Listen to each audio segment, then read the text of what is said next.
Myself, Ammu Vijayan, SY Civil, Department of Civil Engineering, SNIT Adur. Chemical process of hydration. Chemical composition of cement. The raw material used for the manufacture of cement consists mainly of lime, silica, alumina, and iron oxide. This oxide interact with one another in the kiln at high temperature to form more complex component. The table shown below is the oxides present in cement and its percentage. Components of cement and its uses. First one, tricalcium silicate. They are responsible for early strength. Then dicalcium silicate. They are responsible for later strength. And tricalcium aluminate. They increase the rate of hydration of tricalcium silicate and gives flash set in absence of gypsum.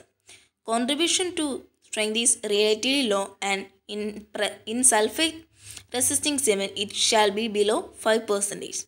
Then tetracalcium aluminoferrate. It hydrates rapidly, but its contribution to strength is uncertain and generally very low. In sulfate resisting cement, it shall be less than 25%. Hydration of cement.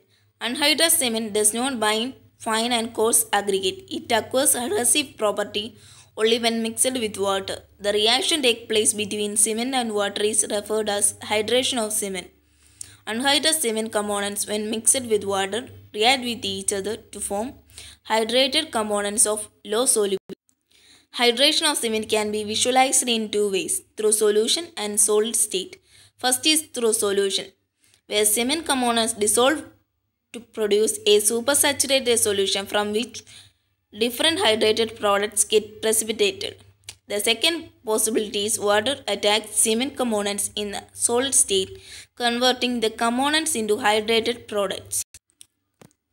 Hydration of silicate. C3S and C2S, that is tricalcium silicate and dicalcium silicate, when react with water to form calcium silicate hydrate and calcium hydroxide. C3S produce comparatively lesser quantity of calcium silicate hydrates. C3S readily react with water and produce more than C2S.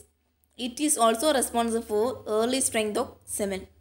C2S hydrate rather slowly responsible for later strength of concrete.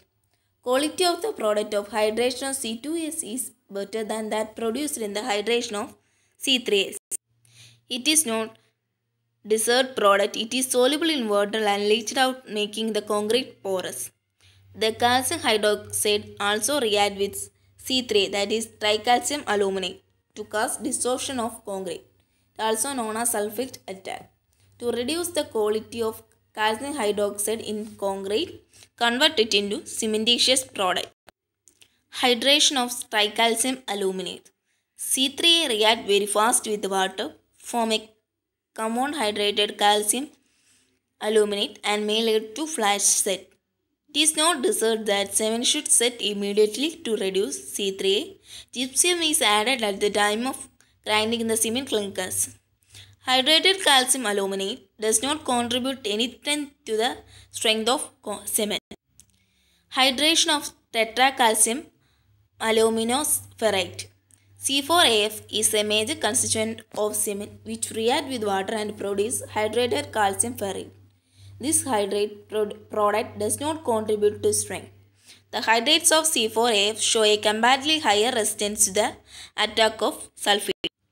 Reaction in presence of gypsum. In presence of gypsum, depending upon the concentration of aluminate and silicate ions in the solution phase, precipitating crystalline product is either the calcium aluminate trisulfate or calcium aluminate monosulfate hydrates.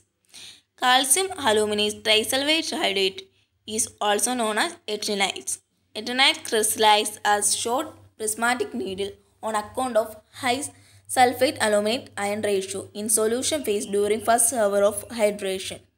When sulfate gets depleted, the aluminate concentration goes up due to renewed hydration of C3 and C4AF, which is gradually converted into monosulfate. It is a schematic diagram showing the cement components and its reaction with water. Thank you.